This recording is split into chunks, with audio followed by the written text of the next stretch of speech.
Journal de la rédaction, bienvenue dans les 13h30 au sommaire. C'est aujourd'hui que s'ouvre à Washington le Forum économique RDC-USA. Des opportunités d'affaires seront présentées entre les deux pays. Des thèmes liés aux mines, énergie, agriculture, infrastructure, éducation et technologie seront au rendez-vous de ces grands forums. Nous serons à Washington pour vous faire revivre en images les préparatifs de ce forum. Appréciation du franc congolais, les taux de change baissent, mais avec trop de spéculations auprès des cambistes qui ne respectent pas les taux officiels de 2,246, une situation qui inquiète la population du fait que les prix ne suivent pas la tendance. Voilà tout pour les titres encore une fois. Ravi de vous retrouver pour cette édition de la mi-journée. Et puis, tout d'abord, ces tweets du ministère de la Communication et Médias, selon lesquels les délégués de la RDC et de l'Alliance Fleuve Congo M23 ont procédé ce mardi 14 octobre 2025 à la signature du mécanisme de surveillance et de vérification du cessez-le-feu sur la facilitation du Qatar. Ce mécanisme comprend des représentants de la RDC, de l'AFC M23 ainsi que des observateurs du Qatar, des États-Unis, de l'Union africaine, de la Surgel et de la MONUSCO. Cette signature intervient un mois après la mise en place du mécanisme d'échange et de libération des prisonniers constitue une étape majeure dans la mise en œuvre de la déclaration des principes de Doha signée le 19 juillet 2025. Par cet acte, la RDC réaffirme sa volonté de parvenir à la cessation des hostilités, de garantir la sécurité des populations et de préparer les conditions d'un accord de paix global et durable dans le cadre du processus de Doha soutenu par la communauté internationale. Nous vous l'avions dit en titre, les deals RDC-USA prend de plus en plus forme. Chaque partie a compris que l'heure est à la concrétisation de ces contrats, d'où l'ouverture de ce forum de haut niveau aujourd'hui à Washington. Dans ce journal, nous vous proposons les préparatifs de ces assises de Washington. Depuis Washington, nos envoyés spéciaux Oscar Mbalkaïj, Cédric Kenina et Jurès Kelani. Mesdames, Messieurs, nous sommes à quelques heures du début du Forum économique République démocratique du Congo, États-Unis d'Amérique, et nous sommes là sur l'avenue Institution, non loin du Capitole. Juste derrière moi, nous avons l'auditorium Andrew W. Mellon. C'est justement ces grands bâtiments, ces grands auditoriums qui va abriter ces forums économiques République démocratique du Congo, États-Unis d'Amérique.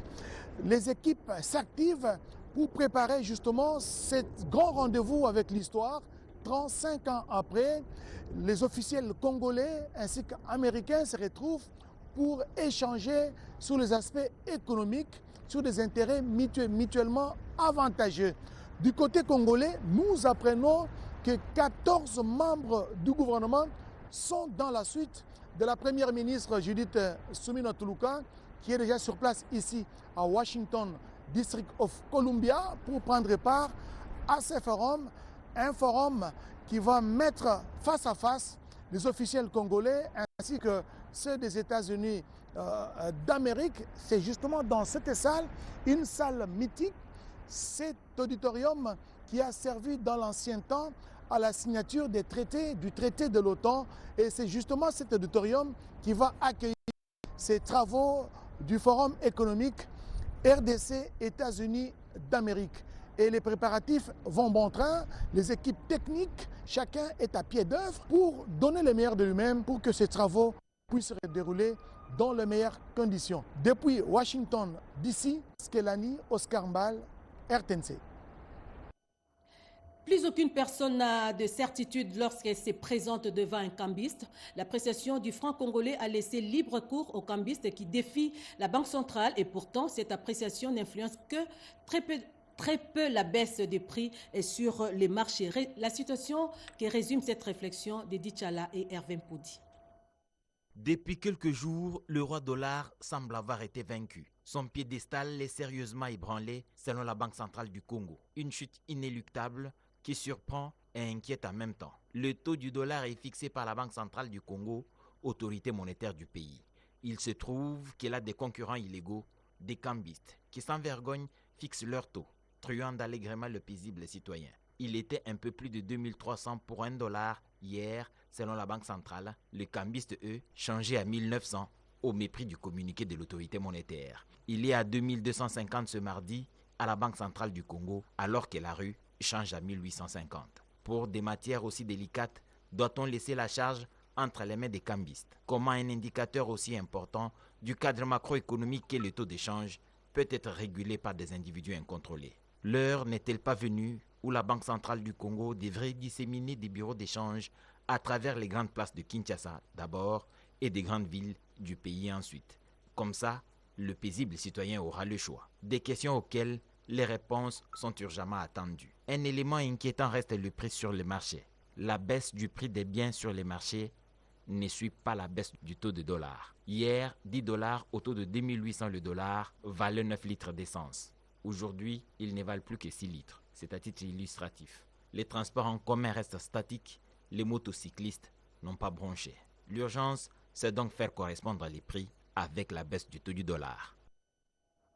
Autre chose, en séjour officiel à Lusaka, en Zambie, la gouverneure du Lualaba a pris part au forum Zambia Mining and Investment INSACA, tenu au Centre international des conférences de Mulongoshi. Fifi Masuka Saini s'est distingué par une intervention des grandes portées stratégiques axée sur la valorisation locale des ressources minières et la coopération régionale. Regardez.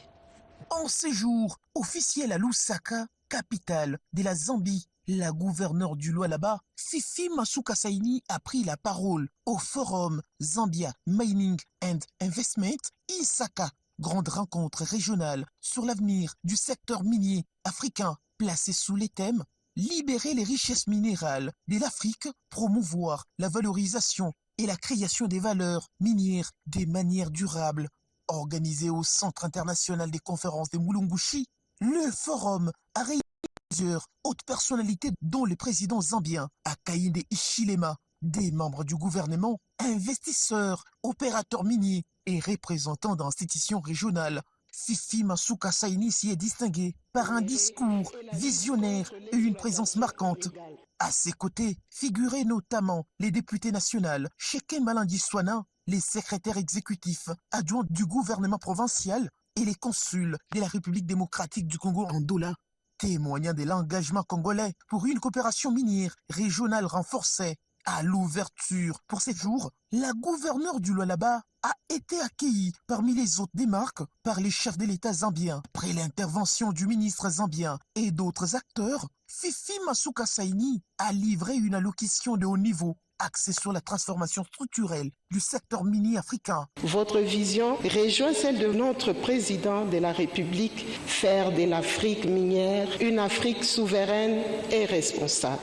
Elle a en outre plaidé pour que les minerais africains soient désormais transformés sur place afin de créer plus de valeurs, d'emplois et de prospérité. Elle a également rappelé les liens historiques et géologiques entre la République démocratique du Congo et la Zambie. Pendant ces temps, les femmes juristes congolaises réunies au sein de AFEJUCO appellent à une révision de l'article 81, alinéa 2 de la loi cadre sur la santé publique, un plaidoyer mené auprès des députés nationaux et sénateurs pour garantir un meilleur accès à la contraception irréversible, aujourd'hui freinée par des exigences inadaptées. Betty Amani, reportage. Autour d'un déjeuner débat organisé à Kinshasa, les femmes juristes réunies au sein de l'Association des femmes juristes congolaises, AFEJUCO, ont plaidé auprès de députés nationaux et sénateurs pour la révision de l'article 81, alinéa 1 de la loi cadre sur la santé publique. Cet article stipule que toute personne en âge de procréer peut bénéficier, après avoir été éclairée, d'une méthode de contraception réversible ou irréversible sur consentement libre. Mais dans le cas d'une contraception irréversible, le consentement doit être écrit après avis de 3 médecins et d'un psychiatre. Cette exigence, bien qu'animée par une volonté de protéger les consentements éclairés, se heurte à des réalités sociales et opérationnelles qui en limitent l'application, explique la présidente de l'AFEJUCO. Selon une étude menée, cette disposition crée une barrière d'accès à la contraception irréversible, notamment pour les femmes vivant en milieu rural ou en situation de précarité. Un consensus s'est dégagé, la nécessité de réformer l'article 81 pour réduire le nombre de praticiens requis à un médecin et un professionnel en santé mentale et introduire une clause de flexibilité, surtout dans les milieux où les ressources humaines sont limitées. Attendant la révision de la loi cadre sur la santé publique, les femmes juristes congolaises espèrent que ces plaidoyers trouvera un écho favorable au Parlement.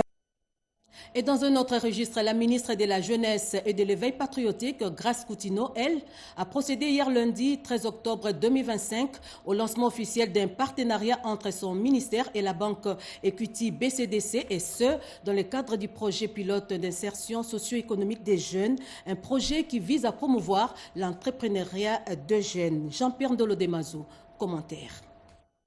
La cérémonie a réuni plusieurs personnalités, parmi lesquelles le directeur Pays Equity Fondation RDC, le ministre d'État, ministre de l'Agriculture et de la Sécurité alimentaire, représentant personnel de la Première ministre, ainsi que le ministre d'État, ministre de la Formation professionnelle. Le coordonnateur du programme d'insertion, d'entrepreneuriat et des brigades des jeunes, structure pilote du projet, a ouvert la série d'interventions en présentant le contexte et les objectifs de cette initiative. Le directeur Pays d'Equity Fondation a pour sa part mis en avant l'engagement d'Equity Group à accompagner la jeunesse congolaise vers l'autonomie économique. Prenons la parole. Madame le ministre de la Jeunesse, Grace Coutinho, a souligné que ce programme vise à accompagner au moins 1000 jeunes agripreneurs, tout en saluant la collaboration interinstitutionnelle qui en garantit la réussite. Ce projet que nous lançons ensemble n'est pas une simple initiative. C'est une parole d'honneur donnée par son Excellence, Monsieur le Président de la République, chef de l'État, aux jeunes à l'occasion de son discours d'investiture du 20 janvier 2024. Dans sa première phase, ce projet pilote cible au total 1000 jeunes agripreneurs qui seront identifiés et sélectionnés après la publication d'un avis à manifestation d'intérêt piloté par un comité technique indépendant de validation. Ce programme marque un tournant décisif pour la jeunesse congolaise appelée à transformer les défis agricoles en véritables opportunités de développement durable. Politique, le club Elinkumbi a désormais un siège national, bien plus un cadre de coordination, de formation, mais également de partage d'expériences. La cérémonie d'inauguration a été présidée par l'initiateur du club Elinkumbi. D'autres précisions avec Bobo Anan Mokondi. L'objectif principal de cette initiative est de contribuer à changer l'image de la jeunesse congolaise. Le coordonnateur Elinkumbi vient de doter la jeunesse du Mwamba d'un nouveau cadre qui servira de siège à son club éponyme. Ce lieu est conçu comme un espace de partage d'expériences, unifié par un objectif commun, favoriser le développement de la nation congolaise. Devant une assistance nombreuse, Elinkumbi a profité de l'occasion pour rappeler aux jeunes leur rôle crucial dans la concrétisation de l'opération Ndobo, initiative sécuritaire menée par le vice-premier ministre, ministre de l'Intérieur et Sécurité, Maître Jekmin Chabani, notamment par le renforcement de capacités opérationnelles des forces de l'ordre. Au cours de cette cérémonie, Elinkumbi a réaffirmé son engagement envers la vision du chef de l'État, Félix-Antoine Tshisekedi Tshilombo, et a exhorté cette jeunesse à l'unité et à la mobilisation derrière le garant de la nation. Un réseau où chaque énergie positive qu'on retrouve dans la population congolaise s'est réunie pour que nous puissions trouver des solutions et aborder toutes les questions et les différents défis que nous avons au sein de notre société et tisser ensemble un réseau fiable. Et à travers ces réseaux, nous sommes capables d'avoir plus de représentants au sein des institutions qui vont porter cette vision des grandeurs que nous voulons pour toute la population. Ce rassemblement est d'autant plus qu'essentiel en cette période où l'Est de la RDC est en proie à des forces négatives. L'actualité en province nous amène à Nituri, plus précisément à Katoto, dans les territoires des Djougou, pour parler de l'évolution du processus de réinsertion socio-économique des ex-combattants. La coordinatrice nationale du PDDRCS, Marie-Chantal, s'est dit satisfaite de ces projets de réinsertion dans cette partie du territoire national, nous dit Peggy Mukunda. En séjour en Ituri, la coordinatrice nationale adjointe chargée des questions techniques et opérationnelles au PDDRCS, Marie-Chantal Lumba, est allée s'imprégner de l'évolution des désarmements, des mobilisations et des réinsertions des ex-combattants à Katoto dans les territoires des Djougou. Lancé le 27 septembre dernier par le coordonnateur national du PDDRCS, Jean-Dédieu Désiré Ntangatita, au nom du chef de l'État, Félix Antoine Tshisekedi. C'était aussi pour voir, évaluer le projet de réinsertion que le programme a lancé, 100% gouvernement, pour insérer les ex-combattants au niveau de Katoto. Il faudrait dire que le projet évolue bien parce que les ex-combattants ont déjà été identifiés, une centaine qui vont participer à ce projet. Et avec notre ratio, un ex-combattant, 2 membres de communauté, ça signifie que 200 membres de communauté vont aussi participer à ce projet. Donc on aura un projet assez grand, voire 350 bénéficiaires. Ce projet qui est agro-pastoral, il y a une partie pour l'agriculture ainsi l'élevage, va mettre ensemble les ex-combattants et les membres de communauté pour une réinsertion durable. Selon les données du PDDRCS, 1711 ex-combattants, dont 62 femmes, ont déjà été démobilisés depuis l'installation de ces programmes en Ituri. Occasion également pour Marie-Chantal Lumba de visiter les champs agricoles des ex-combattants et de membres de communautés bénéficiaires ainsi que les élevages de vaches mis en place par le PDDRCS dans le cadre du projet de réinsertion. Elle a aussi partagé un moment de recueillement avec la population locale et le représentant des ex-combattants après le meurtre de 8 civils tués dans leur champ vendredi 10 octobre par le milicien des Côtes d'Écho. On reste en Ituri cette fois pour parler du début, hier lundi 13 octobre 2025, des travaux de réhabilitation du pont à Bombi sur la route Iga-Barrière-Mugwalu en territoire des Djougou dans la province de l'Ituri justement. Des travaux exécutés par l'entreprise Sous les Palmiers. Objectif, assurer la fluidité du trafic sur cet axe routier long d'environ 80 km. Images et commentaires. Sous une pluie battante, jambière au pied, des machines en pleine puissance, les ingénieurs de la société Sous les Palmiers de Atande les Pachibandey sont à pied d'œuvre depuis les matins de ce lundi 17 octobre pour rendre en état les ponts à Bombi sur la route Bunya-Mungwalu. Des travaux financés par l'administration militaire de l'Ituri dirigée par le lieutenant-général Luboya Kashamadjoni. L'ingénieur Joël Kalungu, maître d'œuvre de cet ouvrage, donne ici un aperçu sur les travaux. Nous faisons les travaux, quelques travaux de remplacement de platelage et puis renforcer pour permettre de rétablir la circulation en attendant la réhabilitation définitive. Nous pensons que d'ici 2 semaines, nous allons terminer avec les ponts et puis pour continuer avec les travaux de la maintenance. Ce pont très vital pour la région de Mungwalu car il permet l'échange commercial avec d'autres régions. Un ouf de soulagement pour les usagers. Nous sommes contents pour le début de ces travaux. On souffrait beaucoup, surtout nous les motards. On ne pouvait pas passer, il n'y avait pas de support. Les ponts étaient délabrés. Impossible de passer. Nous disons merci pour l'armement de ces ponts. Nous disons merci au gouverneur. En tout cas, vraiment, merci Sana. Vraiment merci au gouverneur militaire pour avoir fait confiance à l'entreprise Sous les Palmiers. On peinait vraiment sur ce point. Avec notre gouverneur militaire, progressons vers l'avenir. Nous ne le dirons jamais assez. L'Ituri, dans sa splendeur, change d'image grâce au leadership transformationnel du lieutenant-général Luboya Kashamadjoni, dont les actions s'inscrivent dans la vision du chef de l'État congolais Félix Antoine Tshisekedi Tshilombo.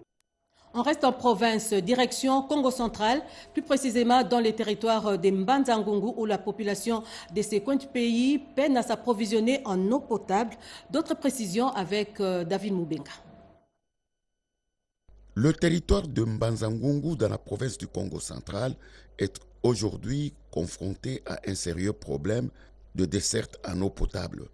Une frange importante de la population est obligée de consommer l'eau de source et des rivières souvent contaminés, au risque de s'exposer aux maladies d'origine hydrique. Un expert en économie de l'eau, Pascal Kazuenga Massaoula, qui a procédé à une analyse minutieuse de cette eau dite alternative, tire la sonnette d'alarme. Les eaux depuis les eaux de source, les eaux de rivière et toutes ces eaux qui sont qualifiées d'alternatives par rapport aux eaux publiques, ce sont des eaux qui peuvent être contaminées.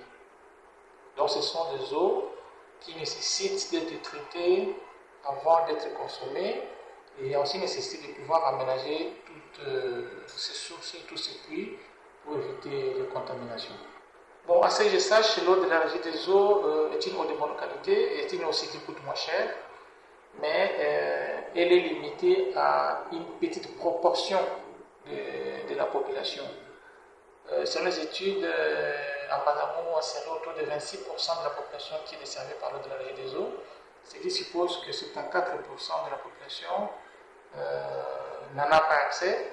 Quant à la population de ce territoire, elle lance un appel pressant aux autorités compétentes, invitant ces dernières à user de leur pouvoir pour trouver une solution à ce problème. Dans l'actualité également, l'Agence nationale d'électrification et des services énergétiques en milieu rural et périurbain, ANSER, réaffirme sa détermination dans la poursuite des travaux de construction de la centrale hydroélectrique de Mbombo à Kananga. Nous sommes au Kasaï central. Regardez. À travers cet échange avec la presse, en présence des acteurs de la société civile du Kasaï central, la directrice des communications et mobilisation des partenariats, les chefs du projet Mbombo et les responsables du cabinet d'hydrogénie ont fait le point sur l'avancement du projet Mbombo. ANSER, qui dispose aujourd'hui de toutes les études techniques validées, une première dans la réalisation de ce projet, se félicite des réelles avancées. Parce que les partenaires ne manquent pas à ce jour qui se bousculent à notre niveau. Donc nous pouvons rassurer la population de Kananga que le projet avance conformément au chronogramme qui ANSER s'était établi.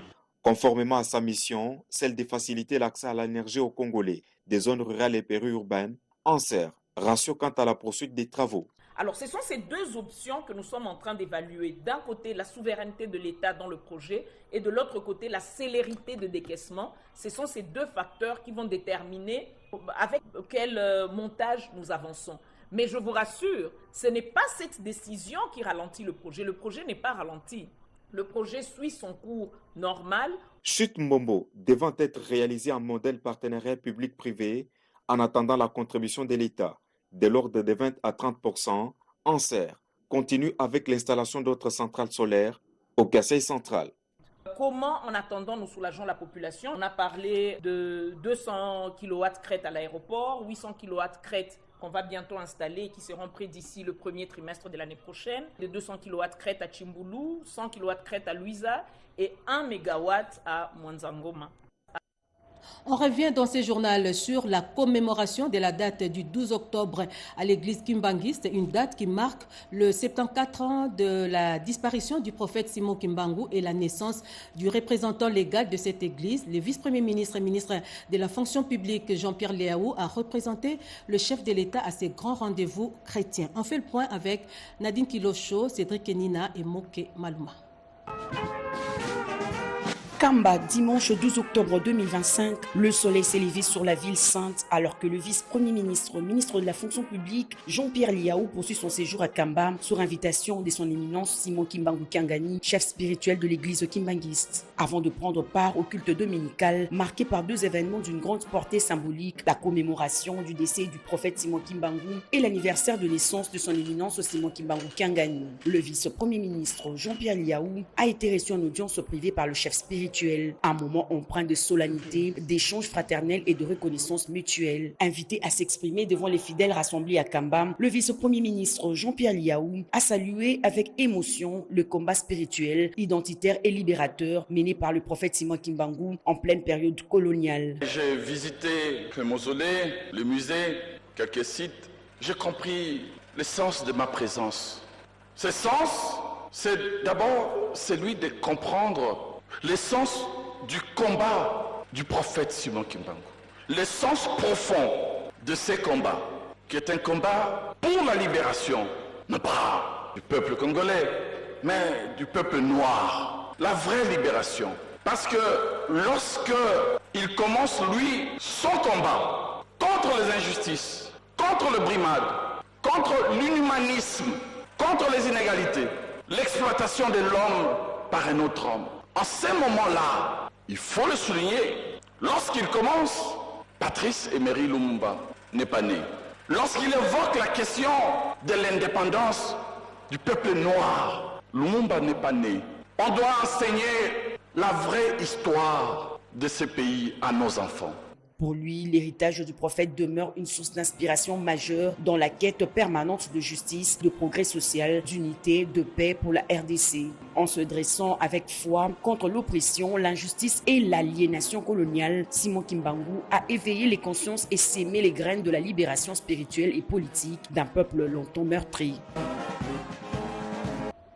Politique, un développement majeur a été annoncé au sein de l'Union pour la démocratie et les progrès sociaux, UDPS. La commission de suivi et d'accompagnement mise en place par la haute autorité du parti a rendu public un communiqué lu par son coordonnateur, Eteni Longondo. Je vous prie de l'écouter au micro de Jean-Pierre Ndolo Demazou et Patrick Kachala. Le comité de suivi se félicite des avancées majeures enregistrées dans le processus de réconciliation et d'unification du parti, matérialisé par le rapprochement constructif entre le secrétaire général Augustin Kabouya et le secrétaire général adjoint Deyo Bizibou, conformément aux orientations de la haute autorité politique de référence, rapprochement qui a scellé l'unité de l'exécutif du parti et celle de combattants, tout en saluant le retour à la cohésion et à la fin de divisions internes. Le comité de suivi invite l'ensemble des membres du parti à éviter tout acte ou propos susceptibles de raviver les tensions et à privilégier l'unité et la discipline qui fondent notre engagement militant. Le comité salue également la mise en place imminente de la commission préparatoire du Congrès et de celle de la révision des statuts pour cette semaine.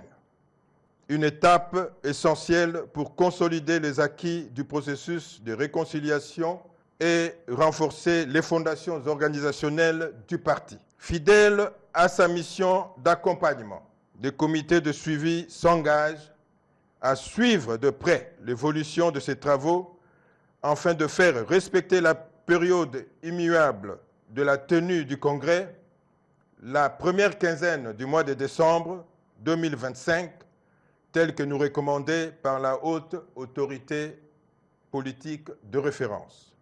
Pour éviter la désinformation, le comité de suivi informera régulièrement le combattant sur les progrès accomplis et les étapes à venir. Politique encore avec ses adhésions au sein des AGPC, Agir pour les Congo. Environ 340 nouveaux membres viennent de rejoindre cette formation politique, membres du présidium de l'Union sacrée. Regardez. Bouta, le chef-lieu du Bazouélé, a vibré au rythme d'un événement politique de grandes envergures. Plus de 341 nouvelles personnalités ici de tout horizon, entrepreneurs, universitaires, notables et ouvriers ont fait le choix d'intégrer officiellement le parti Agir pour le Congo, AGPC, la formation politique de la sénatrice Carole Aguito, membre du présidium de l'Union sacrée de la Nation. Cette adhésion massive est qualifiée d'historique pour cette machine de l'Union sacrée dans le Bazouélé. Elle est perçue comme une reconnaissance sans équivoque des actions de développement concrètes menées par la sénatrice Carole Aguito dans la province, des actions qui, selon ses partisans, matérialisent sur le terrain la vision du chef de l'État Félix-Antoine Tshisekedi Tshilombo. Présent à la cérémonie, le ministre provincial de l'Intérieur et Sécurité Jean-Pierre Maziaboula. Prenant la parole au nom de nouveaux membres, le chef de travaux Victor Tabou a insisté sur les motivations de ces choix politiques. Que notre adhésion à Agir pour le Congo, AJPC, est une reconnaissance de l'action concrète et du développement sans faille de la sénatrice Carole Aguito, qui a transformé les promesses en réalité palpables dans notre province, en parfaite synergie avec la vision d'émergence portée par le président Félix Antoine Tshisekedi Tshilombo. Cet événement consolide la base politique de l'AGPC et envoie un signal clair. La population du Bazouélé s'érange derrière le programme de la sénatrice Carole Aguito qui matérialise la vision du chef de l'État pour la transformation et le développement de la province du Bazouélé. Un mot de sport dans ce journal avec du football. Éliminatoire Coupe du Monde 2026. La RDC reçoit aujourd'hui mardi 14 octobre 2025 les Soudans à 20h, RD Kinshasa au Stade des Martyrs. Match de la 10e et dernière journée des éliminatoires. Avec 13 points au classement, les Léopards sont obligés de battre les Soudanais pour espérer déjouer les barrages. Avant ces matchs, les deux entraîneurs étaient en conférence de presse. En voici un extrait. C'est le dernier match de la poule, mais après tous les matchs, elles sont leur pesant d'or. On est bien concentrés, on sait très bien que demain il faudra gagner pour continuer la route vers la Coupe du Monde. Tout autre résultat ne sera pas possible, donc on se prépare, les joueurs le savent et comptablement on sait ce qu'on a à faire demain. Une bonne campagne de qualification, hein. On a marqué 14 buts, on en a pris 6. On a fait des bons résultats à l'extérieur, ce qui n'est jamais facile dans une campagne. Voilà. Après, bien sûr qu'on y croit parce qu'on peut aller à la Coupe du Monde demain soir en tant que premier. On est encore dans le coup. Et puis on doit gagner aussi pour sécuriser notre place de second. Et pas oublier que le Sénégal peut faire un faux pas également contre la Mauritanie. Et se qualifier directement. Donc on est dans ce qu'on fait depuis quelques temps et on doit continuer à avancer. Et ça va... Comme vous l'avez dit, le Soudan n'a rien à perdre dans ces matchs. Puisqu'il s'agit des compétitions, nous serons là où nous sommes venus ici, justement pour faire plaisir à tous ceux-là qui seront là pour nous regarder jouer. C'est difficile de comparer le Congo et le Soudan. Le Congo qui a des top joueurs joueurs de classe mondiale qui jouent dans des grands championnats d'Europe, avec le Soudan qui se débrouille pas mal. C'est vraiment compliqué de comparer les deux équipes. Vous n'avez pas pu parcourir certains journaux parus ce matin dans la capitale, pas de souci. Jean-Pierre Ndolo Demazou s'est fait le devoir de sélectionner, commenter pour vous quelques tabloïds à travers cette revue de presse que je vous prie de suivre.